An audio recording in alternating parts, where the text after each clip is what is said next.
Hello future doctors. क्या हाल चाल है सबके? आशा करता हूँ हाल चाल बढ़िया होंगे। ये लेक्चर सीरीज आपको पसंद आ रही होगी, सीखने के लिए मिल रहा होगा, क्वेश्चंस बन रहे होंगे। अब हम ह्यूमन फिजियोलॉजी के एंड में आ चुके हैं। हमने पहले 4 लेक्चर देख लिए, ठीक है। ये 5वां लेक्चर है, न्यूरल कंट्रोल एंड कोऑर्डिनेशन। इसके बाद क्या आएगा? Hormonal control and coordination and then human physiology wrap up हो जाएगा। उसके बाद हम इन ह्यूमन फिजियोलॉजी के सारे पीवाईक्यू करेंगे 2016 से लेके तो 2025 तक के, ठीक है।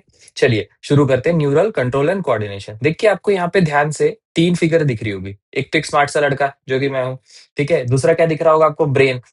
और क्या दिख रहा होगा? बताओ बताओ जल्दी। न्यूरॉन, ठीक है। तो न्यूरॉन हमें यहाँ पे हमें क्या-क्या पढ़ना है? हमें पढ़ना है न्यूरॉन, फिर उसके बाद हम देखेंगे न्यूरॉन कैसे कंडक्ट करता है एंड ब्रेन का थोड़ा बहुत स्ट्रक्चर देखेंगे, ठीक है। ज्यादा डीप में ब्रेन नहीं पढ़ना है क्योंकि क्वेश्चन भी नहीं आता है और एनसीईआरटी में उतना डीप लेवल पे दिया भी नहीं हुआ।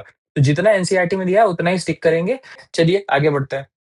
तो ह्यूमन कंट्रोल सिस्टम क्या चीज भाई साहब? हमने देखा था कि homeostasis. What is homeostasis? Homeostasis में होता है कि इन्वायरमेंट से संतुलन बना के रखना इज होम्योस्टैसिस, ठीक है। और हीमोस्टैसिस का मतलब क्या है बताओ? ब्लड क्लॉटिंग, ठीक है। याद रहेगा, कंफ्यूज नहीं करोगे होम्योस्टैसिस हीमोस्टैसिस में। देखो, homeostasis neural system and endocrine system दोनों से मिलके होता है, ठीक है। इन दोनों के बीच का बिचौलिया कौन है? तो hypothalamus. Hypothalamus coordinates between neural system and endocrine system. ये ध्यान रहेगा आपको। देखो हर चैप्टर में हाइपोथैलेमस है। हाइपोथैलेमस किसको कंट्रोल कर रहा है? हाइपोथैलेमस किसको कंट्रोल कर रहा है? ब्रीथिंग को कंट्रोल कर रहा है। हाइपोथैलेमस एक्सक्रीशन को कंट्रोल कर रहा है, उसमें एडीएस रिलीज करके। हाइपोथैलेमस भूख को कंट्रोल कर रहा है। हाइपोथैलेमस सेक्सुअल अराउजल को कंट्रोल कर रहा है, ठीक है। तो hypothalamus neural and endocrine system के बीच का बिचौलिया है, मतलब कि कोऑर्डिनेशन करके देता है, ठीक है। Neural system point two point and quick होता है। एक पॉइंट से दूसरे पॉइंट तक इंफॉर्मेशन लाने के लिए और फटाफट काम करता है, ठीक है। और इसकी स्ट्रक्चरल एंड फंक्शनल यूनिट क्या होती है? Neuron. Neuron is a structural and functional unit of neural system. Done. Structural and functional unit of kidney, जल्दी बताओ। नेफ्रॉन, ठीक है। चलिए, एंडोक्राइन सिस्टम इस केमिकल इंटीग्रेशन से काम करता है, मतलब कि हॉर्मोन्स के लेवल से काम करता है। चमक गया आपको? मैंने क्या बोला? होम्योस्टेसिस मतलब बाहर की इन्वायरमेंट्स के बीच में और हमारे बीच में संतुलन बनाना इज होम्योस्टेसिस। होम्योस्टेसिस किसके वजह से? Neural control and endocrine control की वजह से होता है। और दोनों सिस्टम के बीच में बिचौलिया कौन है? तो हाइपोथैलेमस। आपको ये ध्यान रखना है, बिचौलिया। नीट 2026 में ये सवाल आने वाला है, ठीक है। नोट करके रख लीजिए। Neural system. अब neural system consist of 2 things. Neural system को समझने के लिए हमने 2 पार्ट में डिवाइड कर दिया, central nervous system and peripheral nervous system. सीधा सीधा पता चल रहा है ना, जो सेंट्रल में होगा, सेंट्रल में क्या है? Brain and spinal cord. इसे हमने बोल दिया सेंट्रल नर्वस सिस्टम, ठीक है। और अगला peripheral nervous system. Peripheral nervous system क्या करेगा? किसी भी इंफॉर्मेशन को लेगा, ले जाके स्पाइनल कॉर्ड या ब्रेन तक लेके जाएगा। ब्रेन उसको प्रोसेस करेगा, प्रोसेस करने के बाद वापस इंफॉर्मेशन भेजना पड़ेगा इफेक्टर ऑर्गन के पास। तो ले जाने का काम और ले आने का काम कौन करने वाला है? आपका पेरिफेरल नर्वस सिस्टम। तो पेरिफेरल नर्वस सिस्टम में क्या होगा? Afferent neuron and efferent neuron. Afferent मतलब जो इंफॉर्मेशन लेके आएगा, इफरेंट न्यूरॉन एग्जिट वाला न्यूरॉन, मतलब एक्स वाला न्यूरॉन, एक्स चली गई है ना, तो उसे हमने क्या बोल दिया? इफरेंट न्यूरॉन मतलब इंफॉर्मेशन लेके जाने वाला, ठीक है। पेरिफेरल नर्वस सिस्टम को भी फिर से हमने 2 पार्ट में डिवाइड कर दिया। क्या बोला मैंने? पहले हमने न्यूरल सिस्टम को 2 पार्ट में डिवाइड किया, central nervous system and peripheral nervous system, ठीक है। पेरिफेरल नर्वस सिस्टम को 2 पार्ट में डिवाइड कर दिया, somatic nervous system and autonomic nervous system, ठीक है। Autonomic nervous system as a name suggest automatically काम कर रहा है, ठीक है। उसमें उसको हमने फिर से 2 पार्ट में डिवाइड कर दिया, parasympathetic and sympathetic. Sympathetic nervous system का क्या काम है? एक्साइट करना। पैरासिम्पैथेटिक का काम क्या है? रिलैक्स करना। समझ गया क्या आपको? ये एग्जैक्ट उल्टा होता है इन डाइजेशन। डाइजेशन में पैरासिम्पैथेटिक एक्साइट करती है और सिंपैथेटिक डिक्लाइन करती है। याद रहेगा आपको, डाइजेशन में उल्टा होता है, ऐसा याद रखो, डाइजेशन में उल्टा होता है, ऐसा लिख के रख लो। सिंपैथेटिक पैरासिम्पैथेटिक उल्टा काम करती है ना डाइजेशन, ठीक है। डन। चलो, autonomic nervous system as a name suggest वो ऑटोमेटिकली काम कर रहा है। जैसे कि आप ऑटोमेटिकली सांस ले रहे हैं, आप ऑटोमेटिकली आपका दिल धड़क रहा है, ऑटोमेटिकली आपके पलकें झपक रही है, ठीक है। इसीलिए भगवान ने ऑटोनोमिक नर्वस सिस्टम बनाया कि उनको पता था कि ह्यूमन इतना भुलक्कड़ है कि भाई साहब आज तो मैं सांस लेना ही भूल गया, याद ही नहीं रहा मुझे और निपट गया। ऐसा नहीं होना चाहिए, ठीक है। या फिर आपको किसी ने धोखा दिया और आपका दिल बहुत दर्द कर रहा है, बहुत ज्यादा दुखी है आप, और बोले आज मैं दिल रोक के मर जाऊंगा। ऐसा हम नहीं कर सकते, आज मैं दिल नहीं धड़कने दूंगा, ये चीजें हम नहीं कर सकते। तो इसे ऐसे सिस्टम जिनकी कंटिन्यूटी में हमें जरूरत है, वैसे सिस्टम को कहाँ डाल दिया? तो ऑटोनोमिक नर्वस सिस्टम है। अब आते हैं somatic nervous system. Somatic nervous system voluntary control होगी, ठीक है। वॉलेंटरी कंट्रोल होगी, और वो स्केलेटल मसल से चिपक करेगी। मैंने बताया था स्केलेटल मसल्स जो होते हैं वो वॉलेंटरी होते हैं, स्ट्राइटेड होते हैं। ठीक है, याद आ रहा है सब? ठीक है, कमेंट में लिखिए striated, non striated and cardiac muscle. Cardiac muscle के अंदर मैंने बताया था, क्या बताया था मैंने, कि वो स्ट्राइटेड होती है कि नॉन स्ट्राइटेड होती है। इंटरकलेटेड डिस्क देखने के लिए मिलता है ना। रिवीजन ऐसे cut cut cut cut revise होना चाहिए दिमाग में। ठीक है, चलिए अब आगे बढ़ते हैं। न्यूरॉन का structure. Neuron is a structural and functional unit of nervous system. ठीक है, न्यूरॉन को देखेंगे। न्यूरॉन कैसा दिखता होगा बताओ? न्यूरॉन का कैसा दिखना जरूरी है? देखो, एक तो इन्फॉर्मेशन लेने के लिए कोई स्ट्रक्चर होगा, प्रोसेस करने के लिए कोई स्ट्रक्चर होगा, और उसको आगे भेजने के लिए स्ट्रक्चर होगा। तो इन्फॉर्मेशन लेने का काम कौन करता है? डेंड्राइट्स। प्रोसेस करने का काम कौन करेगा? Cell body. इन्फॉर्मेशन आगे भेजने का कौन काम करेगा? एक्सॉन। और एक्सॉन के एंड पे क्या होगा? सिनेप्सिस। ठीक है, और वो अगले न्यूरॉन को भेज देगा इन्फॉर्मेशन। चमक गया अपने को? ठीक है। Neuron is of three type. भाई साहब, किन बेसिस पे थ्री टाइप बता रहे हो आप? Number of axon and number of dendroid के बेसिस पे हम उसको डिवाइड करते हैं तीन फॉर्म में। ठीक है, देखो, हर एक न्यूरॉन में एक्सॉन एक ही होगा, ये फिक्स है। Only one axon will be in one neuron. ठीक है, आपको ध्यान रहेगा, दो एक्सॉन नहीं हो सकते हैं। ठीक है, ऐसा न्यूरॉन जिसमें सिर्फ एक एक्सॉन है उसे हमने क्या बोल दिया? यूनिपोलर। ठीक है, एक ही पोल पे है। ठीक है, एक डेंड्राइड है, एक एक्सॉन है, तो उसे हमने क्या बोल दिया? बाइपोलर। ठीक है, दो और दो से ज्यादा डेंड्रॉइड है और एक एक्सॉन है, तो उसे हमने क्या बोल दिया? मल्टीपोलर। ठीक है, ये ध्यान रखने वाली चीज है कि यूनिपोलर कहां मिलता है? एम्ब्रियोनिक स्टेज पे। Bipolar retina of I, very very important. PYQ में भी आया हुआ, बहुत बार पूछ देता है, सीधा सीधा 5 सेकंड के अंदर मार के आगे भाग जाओगे। ठीक है, मल्टीपोलर न्यूरॉन कहाँ होंगे? सेरिब्रल कॉर्टेक्स में। कहाँ पे होंगे? सेरिब्रल कॉर्टेक्स में। ठीक है, समझ में आया आपको? देखो, मैं आपको स्ट्रक्चर दिखाता हूँ। ये क्या है? हमारा न्यूरॉन का स्ट्रक्चर। ठीक है, ये जो आपको स्ट्रक्चर्स दिख रहे हैं उन्हें हम क्या बोला? डेंड्रॉइड्स। ठीक है, आगे हमने क्या बोली? Cell body. ठीक है, और लेके जाने वाली चीज को क्या बोला हमने? एक्सॉन। ठीक है, अब देखो ध्यान से, सेल बॉडी के अंदर आपको सेंटर में क्या दिख रहा है? न्यूक्लियस। ठीक है, और बहुत सारे ऐसे छोटे छोटे छोटे छोटे छोटे छोटे छोटे छोटे पार्टिकल्स दिख रहे हैं, इसे हम क्या बोलते हैं? Nissl's granules. क्या बोलते हैं? Nissl's granule. And they are the particles of endoplasmic reticulum. ठीक है, किसके पार्टिकल्स है? एंडोप्लाज्मिक रेटिकुलम के पार्टिकल्स है, उसे हम बोलते हैं नीजल्स ग्रैनुल्स। ठीक है, ध्यान से देखो, नीजल्स ग्रैनुल कहाँ कहाँ प्रेजेंट है? भाई जी, डेंड्रॉइड में प्रेजेंट है क्या? हाँ जी प्रेजेंट है। सेल बॉडी में प्रेजेंट है क्या? हाँ जी प्रेजेंट है। एक्सॉन में प्रेजेंट नहीं है। Very very important. सीधा सवाल आ जाता है कि आप कैसे पता करेंगे कि एक्सॉन कौन सा है एंड डेंड्रॉइड कौन सा है? जस्ट आप देखिए, वहां नीजल्स ग्रैनुल प्रेजेंट है, तो वो सेल बॉडी और डेंड्रॉइड का पार्ट है। अगर नीजल्स ग्रैनुल प्रेजेंट नहीं है, तो उसे हमने क्या बोल दिया? एक्सॉन। ठीक है, अब देखो, एक्सॉन के आजू बाजू आपको कुछ शीट दिख रही होगी। एक्सॉन के आजू बाजू ऐसी शीट दिख रही होगी। This is a myelin sheath. ऐसा न्यूरॉन जिसके पास ऐसी शीट होगी उसे हम क्या बोलेंगे? Myelinated neuron. और जिसके पास ऐसी शीट नहीं होगी उसे हम क्या बोलेंगे? Non myelinated. क्या चिल्लर है भाई जी? समझ में आया क्या? जिसके पास माइलिन शीट प्रेजेंट होगी उसको हम क्या बोल देंगे? Myelinated neuron. जहां नहीं होगा उसे हम बोल देंगे अनमाइलिनेटेड न्यूरॉन। ये माइलिन शीट बनाता कौन है? तो श्वान सेल बनाता है। कौन बनाता है? Schwann cell. श्वान सेल किसका फॉर्मेशन करता है? माइलिन शीट का। ठीक है, देखो ध्यान से देखो, एक माइलिन शीट दूसरी माइलिन शीट के बीच में कुछ खाली जगह है, उसे हमने क्या बोला? Node of Ranvier. उसे हमने क्या बोला? Node of Ranvier. चमक गया आपको? तो नोड ऑफ रैनवियर क्या है? तो एक माइलिन शीट दूसरे माइलिन शीट के बीच में जो जगह गैप बची हुई उसे हमने क्या बोला? Node of Ranvier. ठीक है, एंड आपको क्या दिख रहा है? एक्सॉन का टर्मिनल, एक्सॉन का एंड, और वहां पे क्या होंगे? Synaptic knobs. उस वहां पे क्या होंगे? Synaptic knob. ठीक है, और वो इन्फॉर्मेशन को आगे भेज देंगे। ठीक है, समझ गया क्या आपको? देखो, मैं आपको सिनेप्टिक नॉब भी दिखाता हूँ अच्छे से एक बार। देखो, ये एक्सॉन है, ये एक्सॉन का एंड है, एक्सॉन का एंड है। देखो ध्यान से देखो, ये एक्सॉन टर्मिनल है। नीचे फूले हुए स्ट्रक्चर को क्या बोला था हमने? बताओ, जल्दी बताओ। सिनॉप्स। क्या बोला था? सिनॉप्स।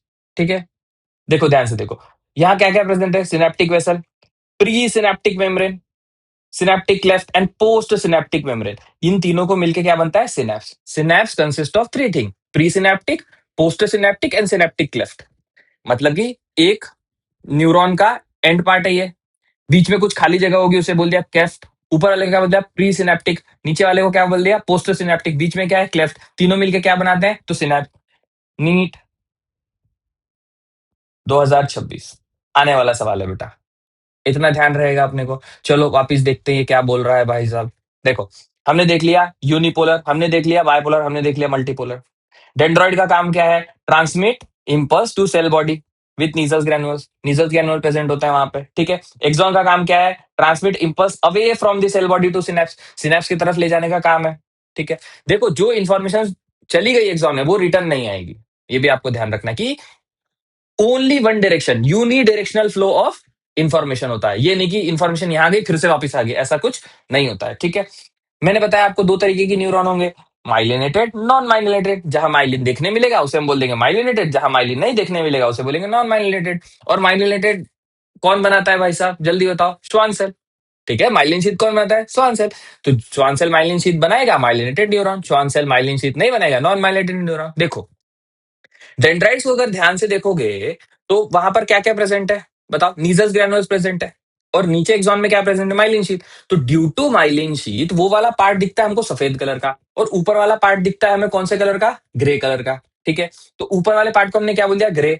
नीचे वाले पार्ट को क्या बोल दिया? व्हाइट, ठीक है। तो बहुत सारे मिलियंस ऑफ न्यूरॉन्स है ना, सोचो एक ही जगह पे बहुत सारे मिलियन ऑफ न्यूरॉन ऐसे पड़े हुए हैं, मतलब कि ये न्यूरॉन, ये ऊपर का सेल बॉडी, ये सेल बॉडी उसका, ये सेल बॉडी उसका, ये सेल बॉडी उसका, ये सेल बॉडी उसका, ये सेल बॉडी उसका, ये सेल बॉडी, ये उसके एक्सॉन है, ये एक्सॉन, ये एक्सॉन, ये एक्सॉन, ये एक्सॉन, ये एक्सॉन, ये एक्सॉन, ये एक्सॉन। तो इतने पार्ट को अगर आप ध्यान से देखोगे तो ये कौन से कलर का दिखेगा? ग्रे दिखेगा कि व्हाइट? ये दिखेगा ग्रे कलर का, है ना, क्योंकि ऊपर क्या है? डेंड्राइड्स एंड सेल बॉडी, और कौन से कलर के होते हैं? ग्रे कलर के। कौन से कलर का दिखेगा? ग्रे कलर का। कौन से कलर का दिखेगा? ग्रे कलर का। और नीचे वाला पार्ट कौन से कलर का दिखेगा? व्हाइट कलर का, ठीक है। तो ऐसा स्ट्रक्चर, ऐसा जगह जहां पे बहुत सारे डेंड्रॉइड्स एंड सेल बॉडी है उसे हम बोलते हैं ग्रे मैटर, ठीक है। और जहां पे बहुत सारे माइलिन है उसे हम क्या बोल देंगे? White matter. चमका ग्रे मैटर व्हाइट मैटर क्या होता है? चलिए आगे बढ़ते हैं। ये मैंने आपको स्ट्रक्चर बता दिया, ये स्ट्रक्चर आपको ध्यान रखना है, ये फिगर आपको ध्यान रखना है, सीधा सीधा लेबलिंग के लिए आ जाएगा बेटा, ठीक है। चलो आगे बढ़ते हैं। अब नर्व में इंपल्स कैसे जाती है? हमने क्या बोला कि डेंड्राइट इंफॉर्मेशन को कलेक्ट करेगा, वो इंफॉर्मेशन को प्रोसेस करेगा, और एक्सॉन उसको आगे को भेजेगा। तो आगे इंफॉर्मेशन जाती कैसे है उसको समझने से पहले आप समझिए पोलराइज्ड स्टेट क्या होती है। क्या? पोलराइज, डीपोलराइज एंड रीपोलराइज, इन तीन ही स्टेट में नर्व का कंडक्शन होता है, ठीक है। ये ध्यान रहेगा हमको। पहले रेस्टिंग फेज में पोलराइज स्टेट पे होती है, फिर अनपोलराइज्ड या डीपोलराइज, उसके बाद रीपोलराइज, ठीक है। अब पोलराइज मतलब क्या? पोलराइज्ड मतलब क्या? सीधा सीधा एकदम बेसिक चीज क्या बताया हमने कि भाई साहब एक तरफ पॉजिटिव होगा एक तरफ नेगेटिव होगा, उसे हमने क्या बोल दिया? पोलर, है ना। एक तरफ पॉजिटिव एक तरफ नेगेटिव है तो उसे हमने क्या बोल दिया? पोलर, ठीक है। अब पोलराइज स्टेट क्यों होता है? बाहर देखो, इन अ रेस्टिंग स्टेट बाहर की तरफ पॉजिटिव चार्ज ज्यादा होता है और अंदर नेगेटिव चार्ज ज्यादा होता है, ठीक है। अब ऐसा होता क्यों है? सबसे पहली चीज, जो न्यूरॉन की मेम्ब्रेन है that is impermeable, that is impermeable to NA, NA को नक्को, एनए को नक्को, ठीक है। एनए को क्या कैसे याद रखेंगे? एनए को नक्को, एनए को आना अलाउड नहीं है, ठीक है। एनए को इम्परमिएबल है, एंड परमिएबल टू क्या? जल्दी बताओ। परमिएबल टू पोटेशियम, ठीक है। मतलब कि जो सेल मेम्ब्रेन है वो किसके लिए इम्परमिएबल है? एनए के लिए। मतलब वो सोडियम को आने नहीं देगी और पोटेशियम को आने देगी। तो उसकी वजह से क्या होगा? बाहर की तरफ पे पॉजिटिव चार्ज बैठेगा, अंदर की तरफ पे नेगेटिव चार्ज बचेगा, और हम क्या करेंगे? अंदर में जो सोडियम है उसको उठा उठा के बाहर फेंकते रहेंगे और बाहर से पोटेशियम को अंदर लाते रहेंगे, ठीक है। अब 3 सोडियम को हम बाहर फेंकते हैं, 2 पोटेशियम को अंदर लाते हैं। क्वेश्चन अराइजेस कि सर 2 सोडियम को बाहर फेंक के 3 पोटेशियम अंदर क्यों ला रहे हैं? ड्यू टू साइज ना, आपको पता है कि पोटेशियम का साइज बड़ा है कि सोडियम का? बताओ जल्दी। पोटेशियम का साइज बड़ा है, तो इतना ही बास्केट है मेरे पास, तो मैं यहां से मैं यहां से 3 सोडियम को बाहर फेंक देता हूं, और इतने सी जगह में 2 ही पोटेशियम आ पाता है क्योंकि पोटेशियम का साइज बड़ा है। तो आप ध्यान से देखते जाएंगे तो 3 बाहर भेज रहे हैं, 2 अंदर ला रहे हैं, तो बाय डिफॉल्ट एक एक्स्ट्रा पॉजिटिव चार्ज आगे की तरफ जा रहा है, तो बाहर पॉजिटिव आ जाएगा, अंदर की तरफ नेगेटिव आ जाएगा। समझा कि आपको पोलराइज स्टेट क्यों होता है? सेल मेम्ब्रेन जो है वो Na के लिए नक्को है, इम्परमिएबल है। अंदर कुछ कुछ सोडियम पड़े हुए हैं, बाहर पोटेशियम पड़े हुए हैं, हम उसको और क्या कर रहे हैं भाई? सोडियम को बाहर फेंक रहे हैं। 3 सोडियम बाहर फेंका, 2 पोटेशियम अंदर लाया, तो बाय डिफॉल्ट पॉजिटिव चार्ज बाहर पड़ते जा रहा है, ठीक है। एंड नेगेटिवली चार्ज प्रोटीन जो होते हैं हम उसे अंदर लाते रहते हैं, ठीक है। उसके वजह से भी अगर कंपेरेटिवली देखोगे तो बाहर पॉजिटिव चार्ज ज्यादा आते रहेगा, ठीक है। तो रेस्टिंग स्टेज में क्या हुआ? बाहर पॉजिटिव है, अंदर नेगेटिव है। एंड इस पोलराइज जो स्टेट मैंने बताया आपको कि बाहर पॉजिटिव है अंदर नेगेटिव है, उसकी उसकी वोल्टेज होती है, रेस्टिंग पोटेंशियल कितनी होती है? -70 मिलीवोल्ट। याद रखना है आपको, -70 मिलीवोल्ट। और जैसे ही इसके ऊपर एक्शन पोटेंशियल मिलता है ये हो जाता है +30 मिलीवोल्ट। कितना? +30 मिलीवोल्ट, मतलब कि पहले कितना करंट है, -70 मिलीवोल्ट। जैसे ही एक्शन पोटेंशियल आया, कितना हो गया, +30 मिलीवोल्ट। ठीक है, मतलब कितने का आया है, 100 मिलीवोल्ट का करंट आना चाहिए। कम से कम एक्शन पोटेंशियल कितने का होना चाहिए, तो 100 मिलीवोल्ट का होना चाहिए। ध्यान रहेगा आपको। आगे बढ़े, देखो एक्शन पोटेंशियल आया, एक्शन पोटेंशियल आते ही क्या होगा, Na को हमने बाहर रोक रखा था, अंदर में पोटेशियम अवेलेबल था। इसका मतलब Na वैसे ही खस के पड़े थे कि बैन स्ट्रोक्स, मुझे जगह मिले और मैं सीधा सेल के अंदर जाऊं। ठीक है ना, हमने एक्शन पोटेंशियल डाला, मतलब कि उसको डिस्टर्ब कर दिया वो पोलराइज स्टेट को। जैसे ही डिस्टर्ब किया, वैसे ही गेट ओपन हो गया। गेट ओपन होते ही सोडियम धड़धड़ा के अंदर की तरफ आया, तो पोलराइज स्टेट उल्टी हो जाएगी, डीपोलराइज हो जाएगी, मतलब कि अंदर पॉजिटिव हो जाएगा एंड बाहर नेगेटिव हो जाएगा। ठीक है, देखो ये स्ट्रक्चर में दिख रहा है कि यहां पर Na आया, Na अंदर घुसते ही क्या हुआ, यहां का पॉजिटिव हो गया और अंदर नेगेटिव हो गया। ठीक है, देखो मैं एक डायग्राम, रफ डायग्राम बनाता हूं, उससे आप समझने की कोशिश करो। देखो ये रहा हमारा polarise state, this is polarise state, ये रहा हमारा पोलराइज स्टेट। ठीक है, जैसे एक्शन पोटेंशियल आया क्या हुआ, जैसे एक्शन पोटेंशियल क्या आया तो क्या हुआ, यहाँ पे हो गया नेगेटिव, यहाँ पे पॉजिटिव, यहाँ ऑलरेडी वैसी पोलराइज स्टेट अवेलेबल थी। ठीक है, अब देखो यहाँ पे क्या होगा, यहाँ चार्ज पॉजिटिव से नेगेटिव की तरफ मूव करना चालू कर देगा, मतलब कि ये यहाँ से यहाँ मूव करेगा, ये यहाँ से यहाँ मूव करेगा। ठीक है, तो अब क्या होने वाला है, यहाँ पर नेगेटिव चार्ज जाएगा, यहाँ पर पॉजिटिव हो जाएगा। वैसे ही फिर यहाँ से यहाँ, तो ये इस तरीके से आपका इंफॉर्मेशन आगे की ओर बढ़ता रहेगा। समझ में आया आपका न्यूरल कंडक्शन कैसे काम करता है। बस आपको क्या समझना है, पोलराइजेशन, डीपोलराइजेशन, इसे हमने क्या बोल दिया, डीपोलराइजेशन। अब फिर क्या होगा, फिर थोड़े टाइम बाद वापिस ये देखो यहाँ पे पॉजिटिव आ गया एंड यहाँ पे नेगेटिव आ गया, तो स्ट्रक्चर को क्या बोल दिया हमने, रीपोलराइज। समझा क्या आपको, रेस्टिंग स्टेज को क्या बोला, पोलराइज। जैसे एक्शन पोटेंशियल आया, बाहर प्लस था इधर नेगेटिव था, उल्टा हो गया, तो उसे हमने क्या बोला, डीपोलराइज। जैसे ही इंफॉर्मेशन आगे बढ़ गई, पोलराइजेशन स्टेट वापस आ गया, तो उसे हमने क्या बोला, रीपोलराइजेशन।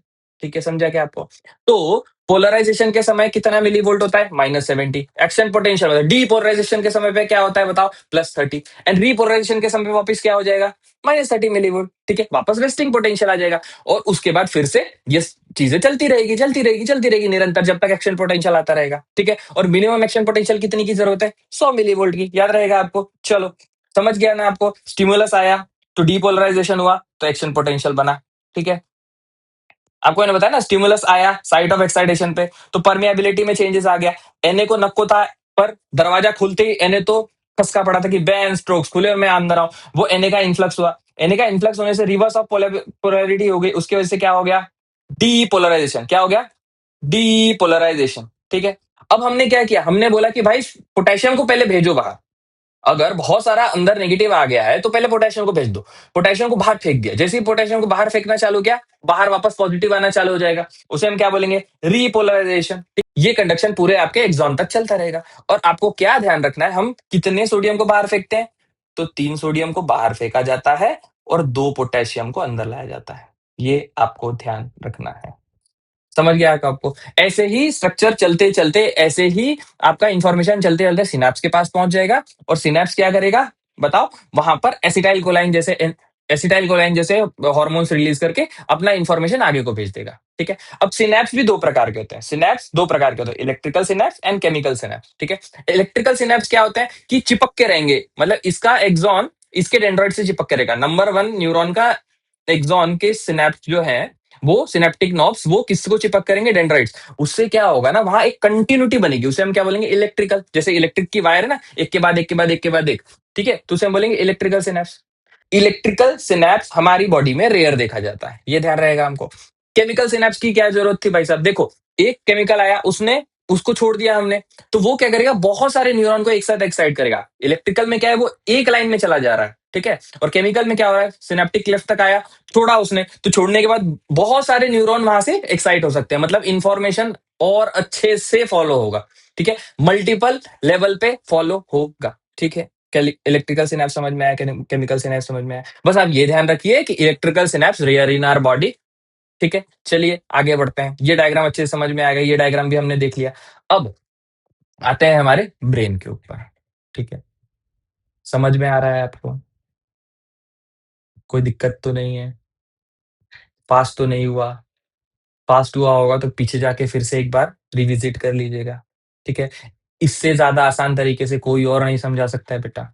ठीक है। अब हम आते हैं सेंट्रल नर्वस सिस्टम में। Central nervous system consist of two thing, brain and spinal cord. ये दोनों का काम क्या है? तो दोनों का काम है इंफॉर्मेशन जो आया है उसे प्रोसेस किया जाए और फिर डिसीजन भेजा जाए, है ना। अब ब्रेन जो है वो आपके पिताजी जैसा है, ठीक है, और स्पाइनल कॉर्ड जो है वो माता जी जैसा है। जैसे कि छोटा छोटा काम अगर आपको पूछना है तो आप मम्मी से पूछ लेते हो, उनका वो डिसीजन बता देती है, आगे बढ़ जाते हो। जैसे कि आपको कहीं घूमने जाना है तो मम्मी को पूछ लिया, ठीक है मैं जा रहा हूँ चले जाओ। आपको 10 रुपए की जरूरत है, मम्मी ने दे दी। आपको 100 रुपए की जरूरत है, मम्मी ने दे दी, ठीक है। पर आपको मान लो कार खरीदना है, आपको 1 लाख रुपए की जरूरत है, तो स्पाइनल कॉर्ड के पास आप पहले स्पाइनल कॉर्ड के पास जाओगे, मम्मी मम्मी मुझे 1 लाख रुपए चाहिए। मम्मी क्या बोलेगी? पापा से पूछ, ठीक है, मतलब कि ब्रेन से पूछ, ठीक है। तो जो बहुत बड़े डिसीजन होते हैं वो कौन लेता है? ब्रेन। और जो आम जिंदगी की डिसीजन है, जो मतलब अभी के अभी जरूरत है, वो कौन लेता है? Spinal cord. वैसे ही आपको जैसे ही गरम लगा, गरम लगते ही आपने हाथ हटा लिया, वो स्पाइनल कॉर्ड ने डिसाइड कर लिया कि भाई साहब हाथ हटाओ तो जल जाएगा, क्योंकि पापा को डिसीजन लेने में थोड़ा टाइम लग सकता है ना। तो हर एक इंफॉर्मेशन पापा के पास तक नहीं जानी चाहिए, ठीक है। इसीलिए मम्मी मतलब स्पाइनल कॉर्ड बीच में है प्रेजेंट। इतना आपको समझ में आ गया? ये जो इतना सब लिखा हुआ है ना, इसको देखने से पहले आप ना ब्रेन का स्ट्रक्चर देखो जो एनसीईआरटी का दिया हुआ है। देखो, ब्रेन को समझने के लिए हमने 3 पार्ट में डिवाइड कर दिया। क्या क्या?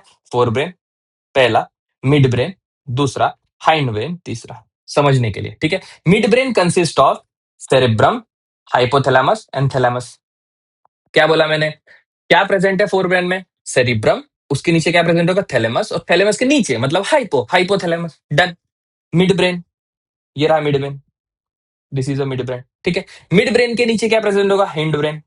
और हिंड ब्रेन में क्या क्या प्रेजेंट है? तो पॉन्स, सेरिबेलम एंड मेडुला, ठीक है। एंड मेडुला की ही कंटिन्यूएशन क्या है? स्पाइनल कॉर्ड, ठीक है। अब देखो, जहां पर मिड ब्रेन है एंड हिंड ब्रेन है, वहां पर आपको ट्री लाइक स्ट्रक्चर दिख रहा होगा, आर्बोर विटे। ये ट्री लाइक स्ट्रक्चर को क्या बोलते हैं? एर्बोर विटे। क्या बोलते हैं? एर्बोर विटे, ट्री लाइक स्ट्रक्चर। सेरिबेलर में आपको ट्री लाइक स्ट्रक्चर दिख रहा है, उसे हम क्या बोल रहे हैं? एर्बोर विटे। चमक गया आपको? देखो, दो जो ब्रेन है ना, हमारा ब्रेन है वो भी तो ऐसे बीच से कट होगा। तो दो हेमिस्फीयर को जोड़ने के लिए, दो हेमिस्फीयर को जोड़ने के लिए एक डबल साइड टेप की जरूरत पड़ेगी। वो डबल साइड टेप क्या है? तो कॉर्पस कैलोसम। वो क्या है? Corpus callosum. समझ में आ गया आपको? चलो वापिस यहां देखते हैं क्या बोल रहा है ब्रेन के बारे में। Brain central info processing command and control unit है। बड़े डिसीजन के लिए ब्रेन के पास जाएंगे, नॉर्मल डिसीजन स्पाइनल कॉर्ड ले लेगा। Spinal cord is a continuation of medulla oblongata. चलो, फंक्शन क्या क्या है भाई साहब? विजन, देखना, आई ने इंफॉर्मेशन भेजा, कमांड सिस्टम तक चला गया, उस देखा किसने, समझा किसने? ब्रेन ने। Hearing, brain. Speech, brain. Memory, brain. Intelligence, brain. Emotion, brain. Thoughts, brain. Intelligence के लिए ना सल्काय और गायरा। देखो व्हाट इज सल्काय एंड गायरा? देखो ब्रेन ना आपको यूं यूं यूं यूं दिख रहा होगा, देखो ऐसा ऐसा ऐसा ऐसा स्ट्रक्चर है ना, ठीक है। तो जो बसे हुए स्ट्रक्चर है उसे हमने क्या बोला? गायरस। और जो उड़े उठे हुए स्ट्रक्चर उसको क्या बोला हमने? सल्कस, ठीक है। तो सल्कस और गायरस जितना ज्यादा होगा, सल्कस और गायरस जितना ज्यादा होगा उतनी ज्यादा आपकी इंटेलिजेंसी होगी, ठीक है। मतलब जितना ऐसे ऐसे स्ट्रक्चर ब्रेन में होगा उतना ज्यादा आप इंटेलिजेंट होंगे, ठीक है। चलो, ये क्या कर रहा है? स्ट्रक्चर में क्या क्या प्रेजेंट है भाई साहब? Fore brain. फोर ब्रेन क्या क्या चीज से मिला मिलके बना हुआ है बताओ? Cerebrum, thalamus and hypothalamus. क्या बोला मैंने? सेरिब्रम, थैलेमस एंड हाइपोथैलेमस, तीनों मिलके क्या बन गए? Fore brain. अब सेरेब्रम का काम क्या है बताओ? वो क्या बनाएगा? सेरिब्रल कॉर्टेक्स, जो कि कौन से कलर का होगा? ग्रे कलर का, क्योंकि वहां पे बहुत सारे क्या प्रेजेंट है? डेंड्रॉइड्स। डन। इसका काम क्या है भाई साहब? मोटर एरिया, सेंसरी एरिया को एसोसिएशन बना के रखना, ठीक है। उसके बाद आते हैं हम कॉर्पस हेमिस्फीयर। कॉर्पस हेमिस्फीयर मतलब कॉर्पस कैलोसम, वो कौन से कलर का होगा? व्हाइट कलर का। उसके नीचे क्या होगा भाई साहब? बताओ बताओ। थैलेमस। थैलेमस के नीचे क्या होगा? हाइपोथैलेमस, ठीक है। और डीप पार्ट और थैलेमस मिलके क्या बनाते हैं? लिम्बिक सिस्टम, ठीक है। क्या बनाते हैं? Limbic system. एंड इस लिम्बिक सिस्टम का काम क्या है? वेरी वेरी इंपॉर्टेंट, नीट 2026 में यहां से एक सवाल आना तय है भाई साहब कि लिम्बिक सिस्टम का काम क्या होता है। पहला, बॉडी टेम्परेचर को रेगुलेट करना। दूसरा, इमोशन को रेगुलेट करना और मोटिवेशन करना। क्या? तो इमोशन और मोटिवेशन को रेगुलेट करना। डन। ये हो गया हमारा फोर ब्रेन। अब आते हैं मिड ब्रेन। मिड ब्रेन कहां प्रेजेंट होगा बताओ? मिड में प्रेजेंट होगा। किसके किसके बीच में प्रेजेंट होगा? तो यहाँ पे थैलेमस हाइपोथैलेमस है, नीचे हिंड ब्रेन है, दोनों के बीच में जो प्रेजेंट है उसे मिड ब्रेन बोल दिया हमने, ठीक है। इसका काम क्या है भाई साहब? जल्दी बताओ। इसका काम है कि इंफॉर्मेशन जो सेरेब्रम में है उसे ले जाके आप मिडुला ऑब्लोंगेटा, ये मतलब कि हिंड ब्रेन तक छोड़ दीजिए। मतलब बीच के गेट का काम कर रहा है वहां, ठीक है। वहां पे डॉर्सल पोर्शन मतलब पीछे के पोर्शन में क्या है? Cerebral aqueduct. वहां पे 4 सूजे हुए स्ट्रक्चर होंगे, 4 स्वेलन स्ट्रक्चर होंगे, उसे हम क्या बोलेंगे? Corpora quadrigemina. क्या बोलेंगे? Corpora quadrigemina, corpora quadrigemina. बस आप ध्यान रखिए कि मिड ब्रेन में एक कैनाल होती है, उसे बोलेंगे cerebral aqueduct, cerebro spinal fluid, CSF. ठीक है, सीएसएफ का ड्रेन करने के लिए सेरेब्रल एक्विडक्ट होती है। डिटेल में हम जब एमबीबीएस में जाएंगे, आप एमबीबीएस चले जाइए, मैं आपको अच्छे से एनाटॉमी भी पढ़ा दूंगा तब उस टाइम पे। ठीक है, चलो अब आते हैं हम हिंड ब्रेन में। हिंड ब्रेन में क्या है भाई साहब? पॉन्स, सेरिबेलम और मेडुला ऑब्लोंगेटा। अब इनका फंक्शन क्या है? Fibre tracks interconnecting between two reasons. ठीक है, सेरिबेलम, सेरिबेलम का काम क्या है? सेरिबेलम का काम है बॉडी बैलेंस बनाना। ठीक है, जब अल्कोहल का इंटॉक्सिकेशन हो जाता है, मतलब कि किसी ने बहुत ज्यादा दारू पी लिया, तो ऐसे ऐसे डुलना शुरू कर देता है ना, लड़खड़ाने लगता है। वो क्यों लड़खड़ाने लगता है? क्योंकि उसका सेरिबेलम पगला जाता है। ठीक है, सेरिबेलम सेरिबेलम पगला जाता है, सेरिबेलम प्रॉपर काम नहीं कर पाता, उसकी वजह से वो हिलना डुलना शुरू हो जाता है। ठीक है, उसके बाद आता है मेडुला ऑब्लोंगेटा। मेडुला ऑब्लोंगेटा तो हर जगह अवेलेबल है, आपको पता ही है। ठीक है, चलो, वेरी वेरी इंपॉर्टेंट ये चीज ध्यान रखनी है कि देखो मिड ब्रेन है, पॉन्स और मेडुला है, मतलब कि सेरिबेलम को हटा दो। देखो ये देखो, ये रहा ना सेरिबेलम, ये सेरिबेलम का पार्ट है, इस सेरिबेलम को हमने हटा दिया। ठीक है, इस सेरेबेलम को हमने हटा दिया, तो mid brain and hind brain का कौन सा पार्ट? Pons and medulla. इन तीनों को देखोगे एक लाइन में है, एक लाइन में है ना। इसे हमने क्या बोल दिया? Brain stem. इसे हमने क्या बोल दिया? ब्रेन स्टेम, है ना। डंडी जैसा ऐसा ब्रेन ऐसे पकड़ोगे ना, तो इधर तो ट्री लाइक स्ट्रक्चर है, तो ये सेरिबेलम है। ठीक है, ये जो, और यहाँ पे क्या है? तो नीचे क्या होगा? मेडुला, उसके ऊपर क्या होगा? पॉन्स, और उसके ऊपर क्या होगा? Mid brain. इन तीनों को मिलाकर हमने क्या बोल दिया? Brain stem. मतलब कि mid brain plus hind brain minus cerebellum is equal to mid brain, ऐसा लिख के रख लो अपने कॉपी में। चलिए हम देखते हैं और क्या दिया हुआ। इतना समझ में आया। अब रिफ्लेक्स एक्शन कैसे काम करता है? इंफॉर्मेशन अफरेंट न्यूरॉन के थ्रू आई, वो लेकर कहां पर गया? ब्रेन या स्पाइनल कॉर्ड के पास, वहां से रिफ्लेक्स वापस आया एंड काम किया, मतलब गर्म लगा, आपका इंफॉर्मेशन अफरेंट न्यूरॉन ने लिया, वो ले गया स्पाइनल कॉर्ड तक, उसने प्रोसेस किया, बोला भाई साहब हाथ हटाओ। इधर से इफरक इफरेंट न्यूरॉन के थ्रू आया और आपको बोला हाथ हटाओ, आपने फट से हाथ हटा लिया। ठीक है, चमक गया कि आपको वही चीज दी हुई यहाँ पे। सेंसरी पार्ट है, वहां आइफरेंट न्यूरॉन लेकर गया, वहां से डोर्सल नर्वस रूट में आया, सीएनएस के ऊपर आया, फिर उसने अफरेंट न्यूरॉन इफेक्टर न्यूरॉन ने बोला कि जा भाई साहब वापस हाथ हटा ले। ठीक है, वैसे नी रिफ्लेक्स भी काम करता है। इतना समझ में आ गया आपको? अभी हमने क्या देखा अभी तक कि भाई साहब न्यूरॉन कैसे दिखते हैं। ठीक है, फिर उसके बाद हमने क्या पढ़ा कि कंडक्शन कैसे होता है। उसके बाद हमने क्या पढ़ा कि ब्रेन का स्ट्रक्चर एंड ब्रेन का फंक्शन क्या होता है। इतना ही आप अभी समझिए, डीप में जाने की जरूरत नहीं है, नहीं तो ब्रेन ही पढ़ाने पढ़ाने के लिए मुझे 1 महीना लग जाएगा। ठीक है, अगर मैं ब्रेन का स्ट्रक्चर अच्छे से पढ़ाने लगू ना, तो 1 महीना लग जाएगा मुझे। ठीक है, तो सिर्फ हम एनसीईआरटी पे ही स्टिक रहते हैं। ठीक है, आपको क्या ध्यान रखना है? Neural control system and endocrine system के बीच में बिचौलिया कौन है? तो हाइपोथैलेमस। ये चीज आपको याद रखना है। ठीक है, चलिए आगे बढ़ते हैं। क्या है? देखो, सेंसरी ऑर्गन, कौन से सेंसरी ऑर्गन होते हैं? नोज, ईयर्स, आई, टंग। टंग को बोलते हैं गस्टेटरी रिसेप्टर्स, इसे हम क्या बोलते हैं? गस्टेशन। ठीक है, सूंघने को क्या बोलते हैं? ओल्फेक्शन। Hearing and seeing. ठीक है, देखना, सुनना, सांस लेना, मतलब सूंघना, एंड गस्टेटरी मतलब टेस्ट रिसेप्टर। ठीक है, हमने नोज पढ़ लिया है प्रॉपरली। बस ये देख लो, नोज म्यूकस कोटेड रिसेप्टर होते हैं, वहां पे होगी olfactory epithelium. 3 kind of cell मिलेंगे वहां पे। ठीक है, ऑल फैक्ट्री बल्ब होंगे, एंड वो लिम्बिक सिस्टम तक लेके जाएगा। इतना आपको ध्यान रखना है। ठीक है, उसके बाद हम आते हैं टंग, गस्टेटरी रिसेप्टर। गस्टेटरी रिसेप्टर भी वही केमिकल सेंस करेंगे। ठीक है, जब हम डाइजेशन चैप्टर देखेंगे ना, तो वहां मैं आपको टंग के बारे में थोड़ा और अच्छे से बताऊंगा। ठीक है, चलिए यहीं तक करते हैं। नेक्स्ट 2 वीडियो रिलीज होगी, दोनों वीडियो में, पहले वीडियो में हम आई डिस्कस करेंगे, सेकंड वीडियो में हम ये डिस्कस करेंगे। ठीक है, यहाँ तक समझ में आया? कोई दिक्कत परेशानी की बात तो नहीं है? ठीक है, ऐसे ही मेहनत करते रहिए बच्चा, बहुत मेहनत करने से हो जाता है। मिलते हैं नेक्स्ट लेक्चर में आई के साथ, तब तक के लिए खम्मा गड़ी। जय हिंद, जय भारत।